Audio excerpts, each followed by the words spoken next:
Welcome to Brandstorm, the podcast that talks to the people behind America's brands. I'm Dan Trzynski, president of Platypus Advertising and Design. And I'm Nancy Christopher, PR director at Platypus. Your sales force is critical to a brand's success. Our guest today likes to help companies increase sales revenues by improving the performance of the members of the sales team. Greg Giersch is vice president in client experience at the Center for Sales Strategy in Portland, Oregon. Welcome to Brandstorm, Greg. Well, thank you. Thank you, Dan. Thank you, Nancy, for having me. Great to have you. Can we start, Greg, by telling us a little bit about yourself and what you do with the Center for Sales Strategy? Sure. Well, I'm originally from Milwaukee, Wisconsin, and now living in Portland. And I worked at what was referred to back then as Radio City on East Capitol Drive. Some of your local listeners might know that as WTMJ, WKTI, TMJ4. Absolutely. And I started as a broadcast engineer who went back and got a business degree with a marketing major and then made the leap into sales. And what doesn't kill you makes you stronger. And you chose the easy path, right? Sales. Yeah, the easy path, right? Yeah, especially, right. I'd ask all these people about sales and they'd say, Greg, I've been doing it my whole life. I don't know anything else. You're doing it, trying to switch in at 30, you got a whole different route than I do. So it was interesting. But what was real interesting was advertising didn't always work. And as an engineer, that really bothered me. Like, hey, this stuff you want me to sell doesn't always work. And so I just studied it like crazy. And luckily at that time, we brought in the company, the Center for Sales Strategy. So before I worked for them now, I was a client. And that comes into play a lot. And I know you guys are focused on brands, and we'll talk about that later. But that really helped me then figure out my brand, because instead of trying to be like a salesperson, I embraced the former engineer, and my brand became problem solver and a guy who's going to make things work. Wow. And then as for my company, we're based in Tampa, Florida, or we're now a 100% virtual company. We have home offices all across the country. We've got about just under 40 employees, and a good majority of them are consultants that travel out to meet with all our clients. We were founded in the 80s, and our founder was on the leading edge of customer-focused selling. And that was actually really good. When they brought it into our company, I'm like, this is great. I love this. I've read this stuff all over, but they have a good system. What we found is customer-focused selling has evolved, and now it almost seems trite, but the concept is right. But what happened was there was too much focus on the customer. It can't only be about the customer. It's got to be about finding the right clients for your product and then having a win-win and having that solution get the business results they want. And so that's what we do. We have a formula called talent, training, and tactics equal performance. And we're more than just a training or a coaching company. We help you bring in the right talent, get the right people on the bus. We help you train them, and then we help you do tactics, what we call tactics, but that's when they go out on the street, so that they're not just selling a package, that they're finding ways to take that sales strategy and again, make it work for both them and the client. In those tactics, Greg, what does a vice president in client experience do? Being a former engineer gives me quite a hybrid role. So I started out as director of content. So I help build the courses, I help write the courses, edit them, work with the designers, but then that engineering thing kind of also pushed me into, Greg, we need you to kind of take over the help desk, and we need you to work with our developers on this system. And so I also work with all our app developers.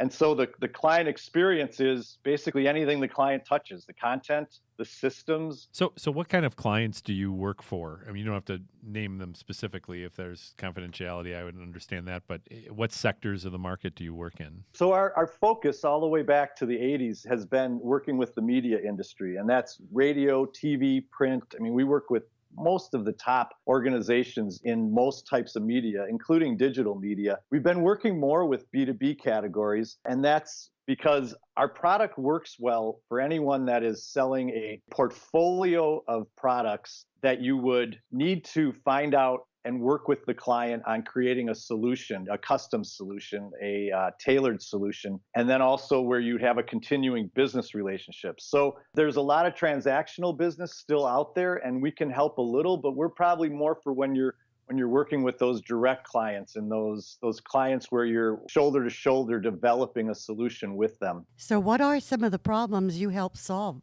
for sales teams? Well, I mentioned the talent, training, and tactics. So first, We help sales managers find the right people. We have a great assessment for identifying talent in people. And there are some very definable talents that salespeople will have success with. And you don't have to have all of them, but you have to have a combination of them that'll work for you. And so we can really predict if we recommend someone, they're 85% likely to succeed. And if we don't, they're only like 55. And that's a big difference. It's not 100%, but when you're doing a lot of hiring, the math even shows that we can help you hire people that you would say, I'll hire them again. And then we move into training, which is kind of where I deal with more. And then we have sales manager training to help nurture their people and retain their people. And then the salespeople training, we're big on our sales process, and then we're also big on helping people sell their digital assets. Do you also help identify or hire sales managers? Because one of the things, not necessarily just in the media industry, but in all industries that I've worked with, a common mistake I see companies make is they take the guy that's selling the best when the sales manager leaves, or they get rid of a sales manager, they make him the sales manager. And that's not necessarily always the right call.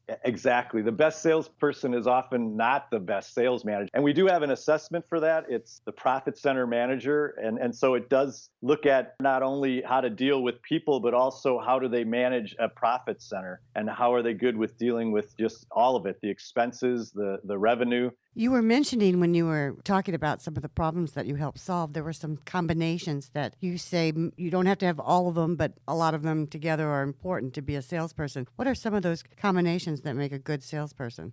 Well, like a salesperson will need to have command. Command is important. You need to be able to walk into a room and take control. But also, if you're a problem solver, you might have command that's kind of situational, where it's not always firing. But once you know how to solve a problem, you may come in and know that then you'll take command. There's also, your work ethic and your enterpriser. There's different things, and they all kind of work into place. So what we teach is definitely a strength-focused management, that you don't focus on their weaknesses, you focus on helping them work around their weaknesses, and you take their strengths and help them combine those to be effective in sales. So what are some of the issues, in your opinion, that are unique to the business climate today? For salespeople, it's that the prospect no longer will meet with you. 20 years ago, you could call someone and want to learn about their business and get time from them, and the prospect would sit down and take that time, hoping you could help solve their problems. Nowadays, they're not going to give you that kind of help. Yeah, and didn't back in the 80s, they go out for the 3-martini lunch too? Right. Well, that too, yeah. Not anymore. But not anymore, right. And so what's happening is you have to come to the table knowing about their business. You have to do your homework. You have to be efficient. You can't call someone for like a needs analysis anymore. You have to have done the needs analysis, and you're kind of really coming in to just get more of the fine points. And a lot of that is all due to the internet, which is no surprise anymore. But sure, the information's there for you compared to in the 80s. I was out there selling, you were out there selling. You didn't know. You just went and knocked on doors. Right. And so you cold called, and now you can research people, but then they can research you. I know this is again a show on branding, and that's where the branding becomes so important, because they can research you, so you have to have some type of brand out there. So that makes sense, yes. Yeah, you need like a specific value.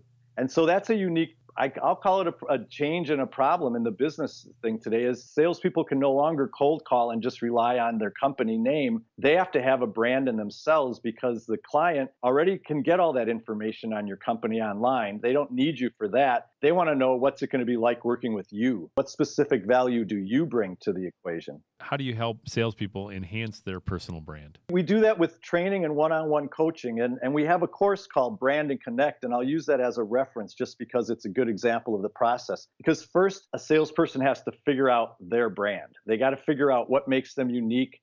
They got to go past their job title of salesperson, because no one really wants to work with a salesperson. Most people run from salespeople, but they do want someone that's going to help them solve their problems, get their business results they're trying to achieve. So you need a way to do that. And it's interesting, because at first, 5-10 years ago, the sales managers all were resisting this, because they're like, we don't want our people on social media. We don't want our people on LinkedIn. They're going to be looking for new jobs. And it's and this is true. I mean, they didn't. And nowadays, how would you live without being on LinkedIn? Right. How would you even, do that? And so we help people build better brands of their own. And the thing that's so cool about it, and what gets me excited when working with that stuff, is it's unique to every one of us. I mentioned before, I was the former engineer who likes to make things work and problem solve. Someone else might be incredibly creative. Someone else might have incredible connections in the business community and make great partnerships. And everyone's brand is unique. And that's exciting, because there is no wrong brand. There's the right brand for you that has some value to the clients. So we start with the brand. Most people are terrible at figuring out what's my uniqueness, what's my brand. How do you bring that out of them? Well, you can take assessments, but also you ask people. You ask your manager, why do clients that you've talked to like working with me? Or even, you ask your coworkers.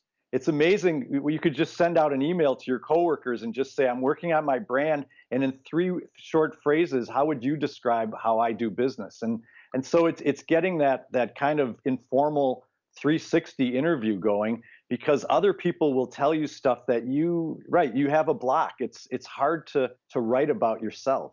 I think there's a big thing, I'm going to use a word, authenticity, that would really be key in a personal brand, because I don't care what kind of an actor you are.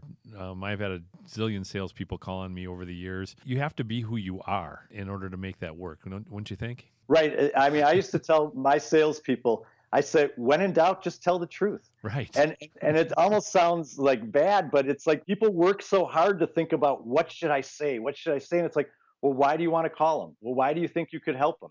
Well, tell them that. Right. And if you don't have an answer, I think one of the best responses is, well, I don't know, but I'll find that out for you. Because guess what? That's authentic. Right. Yeah, no, and that's true. It's, I don't know, but based on this experience and expertise I have, here's why I can find that out. Correct. Yeah. So it really is authentic. Sometimes it's just like, stop thinking so hard. Just tell the truth. And we used to have this thing of, if the prospect knew the real reason why you're calling, would they be more or less likely to take your call? And if they're less likely to take your call, you either need to do more homework or move on to a different prospect. So one of the things you talked about earlier was cold calling. I don't know too many people who like doing that. In fact, most salespeople will say it's the worst thing they ever have to do. How do you help them overcome that fear? Well, first, you just have to take the cold out of cold calling. You shouldn't really be doing any cold calling anymore. And the first way to do that is to be active online and to do your research, to be connecting with people professionally. When I was working on the Brand and Connect course and I was interviewing a lot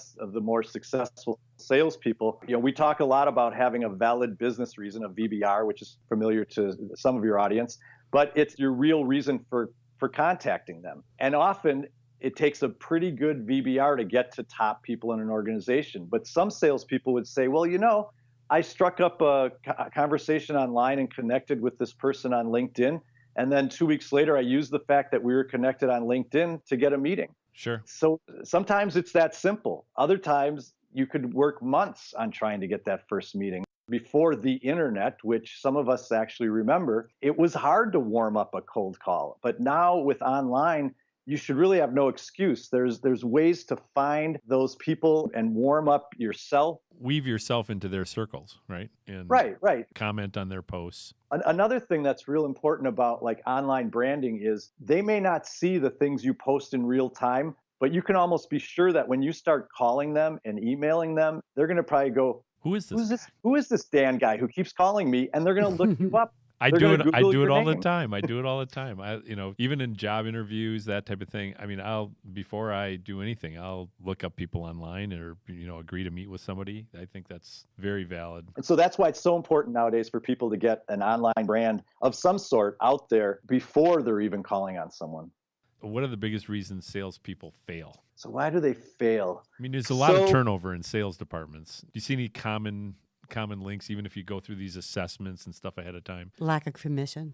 I think that's a big deal. Right. Oh, yeah. They're not selling anything. Right. That's right. But why is that? Well, I find that if people are product focused, they're leading with their product, they'll make some sales, but they're often selling for the wrong reasons, and they're not going to make repeat sales. And that's what kills you in sales is you need repeat business. A smooth talker can always get that first sale. But if it's not based on actually getting to the client result that they want, the business result that person is looking for. In fact, again, we talked a lot about needs in the past, and you still need to know their needs, but their need almost isn't as important as what business result are they trying to get, and how are you going to help them get that? They just have to be good listeners and good researchers and good detectives to know what it is that client is trying to accomplish in any industry, so that when they make a sale, you're paving the way for repeat sales. One of the things I loved on your website is that you all also help them create buyers' personas. That's something that we do in advertising all the time. How exactly does that help a salesperson?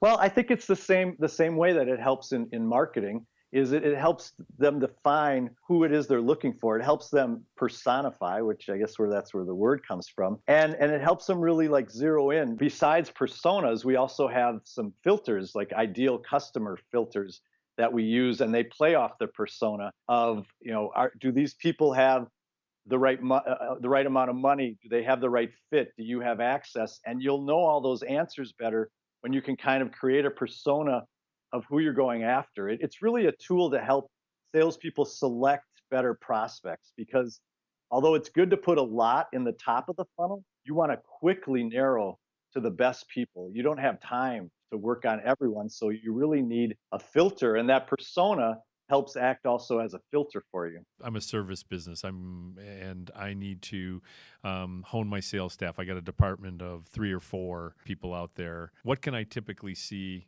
after an engagement with a company like yours? Because we break the sales process into steps, and there's as many steps as there are days in the year, but they all are kind of doing the same thing. And what we really find is, as we train the manager and the salespeople on the sales process, it really helps identify where the sale is breaking down. I know myself as a manager, when I would talk to my people, they would give me all these stories of everything they're doing. But then when I would come down to, all right, it seems like you're still trying to get an appointment. What are you doing about that? Or it seems like you're still trying to find a need to solve, a business result. And so one of the places we really help is in helping them with the right tools to move forward stalled sales, or find out that maybe this isn't really someone we should be working on, and you're just spinning your wheels on a lousy prospect anyway. So it's really taking those stalled sales and helping a manager identify where, and helping the salesperson also be aware where the system is breaking down, so that instead of having like this, oh, I did this, I did that, if you've been a sales manager, your salesperson is going to come in with a million things they're doing great with this prospect, but it's not going anywhere. So then you got to just wipe all that off the table and say, okay, but what are you doing right now in this step to move to the next step? Do you ever find that maybe there's a person that just doesn't fit in that sales job? Or do you find that 9 times out of 10, you're able to help turn that employee around and become a good salesperson with the things that you do at your Center for Sales Strategy? If they have sales talent, even if it's borderline, you can train salespeople, if they're eager to learn, to be better salespeople. There are a certain portion of people in every company, and it's luckily not a big portion at most, where they just don't have the sales talent, and they're probably better suited to a different job. But yes, as long as they have a minimal amount of the sales talent required, you can help them hone in on that and refine that and work with their strengths and become much better salespeople. I would agree with that. I think you're going to have some basic skill sets, but I always looked at, good salespeople. You hit on a lot of great points, Greg. You're problem solvers. You're not there just to push what you have on, or just an order taker or restaurant. I mean, good salespeople become partners with the business, no matter what the industry that they're selling for. Being on the advertising side of the space, you said something early on. You're saying, hey, sometimes this stuff doesn't work. Well, we don't believe in that, Greg, over here. All of our stuff works. It's the salespeople that can't deliver the sale at the end of the day. So we can blame the sales department. We're delivering the leads. Now you've got to be the closers. So that's why we thought this was a great topic. I don't think he's going to agree with you. No, I would agree. I mean, people used to say, can I do a test to see if radio works? Well, we know radio works, or TV works, or right. But you got to use it right. And so that is where the salesperson comes in. Actually, this is a beautiful quote one of my managers taught me, and I love it. But when someone calls up and says, what can I get for $500? You have to have the courage to say, disappointment. Right. My favorite one when I was a media salesperson, it's not the media, it's the message. You have to make a legitimate offer and have a value proposition in the commercial that you're running in order to attract a customer. It's not just that, your radio station doesn't work or your television station doesn't work. I think you got to dig deeper than that a lot of times, and you got to get to what are you actually offering the public? Is there somebody else? You got to look into competitiveness. Is there a competitor offering things that has a better value proposition than you do? And sometimes as a salesperson, that's tough news to deliver. But I always found that being authentic and being honest about that, giving them that tough love sometimes bodes well, and walk away from the sale saying, this isn't going to work for you. Just like your guy said about disappointment. It's never easy to tell a client their baby's ugly when they're like, Right. I've got this idea and I want to do this. And it's like, that's great. But and I'd love to sell you this, but let me tell you what we could do that might work better. That's always, it's an important conversation to have. So, Greg, if a company wanted to connect with you, what's the best way to do that? Well, if someone wanted to reach out to me personally, I would invite them to connect on LinkedIn. My name is Greg Giersch. It's probably somewhere on this podcast. Yes, that'll be in our show notes. So mention that because often I don't take LinkedIn connections from just anyone. I read them. And so if someone says, well, I heard that, well, then I'd love to, continue the conversation. If they'd like to learn more about our company, they should go to our website, the Center for Sales Strategy, and they can see all the various things we have to offer. And as a website does, we have plenty of places to contact us or plenty of call to actions that they could get more information. Or again, they could contact me again after looking on our site. We'll definitely have all those links in our show notes. That's another good tip from a sales standpoint is don't just try to connect with somebody on LinkedIn. Have a reason. Put a note in that connection thing. I get a ton of LinkedIn requests like that too. It's like, God, if I haven't met you and I haven't heard of you, I'm just guessing that you're just fishing for information. We'll generally respond if somebody sends a note. Well, and LinkedIn's changing all the time, but it used to be when you agree to connect with someone, you're giving them the keys to prowl your connections. Correct. So and that's what I always figured. Yeah. Those people are fishing for that. Mm-hmm. You can lock that stuff down in privacy now, but I still think the appropriate way to go about connecting with someone on LinkedIn is to send them an actual note. Right. Exactly. Well, listen, Greg, great connecting with you. Lots of good tips. And thank you so much for joining us today. Oh, it's been my pleasure. And to our listeners, if you like what you've heard, please don't forget to share, review, and subscribe to Brandstorm. This is Dan Trzynski along with Nancy Christopher at Platypus Advertising and Design, an awesome company that creates perceptions that influence choice for a variety of regional, national, and even global brands on a daily basis. We hope you'll join us next week for another episode of Brandstorm.